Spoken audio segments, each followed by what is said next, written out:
The key fob for the 2017-2021 Nissan Pathfinder uses a CR2032 3-volt lithium coin battery. When your key fob stops working reliably, replacing this battery is a quick DIY fix. You'll need a small flathead screwdriver or a coin. First, locate the small slot on the side or back of the fob.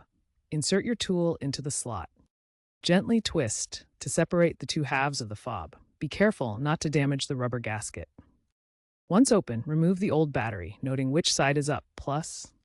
Insert the new CR2032 battery with the positive side facing up. Then snap the fob back together. A fresh battery typically costs between $1 and $5. After replacing the battery, test the key fob by locking and unlocking your vehicle.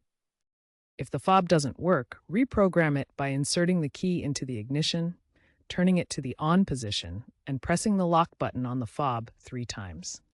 Corrosion on the battery contacts can sometimes prevent a new battery from working.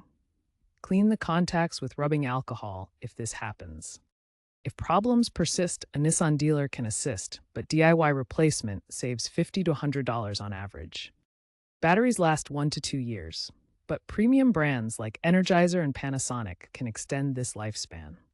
Properly dispose of the old battery to prevent environmental harm.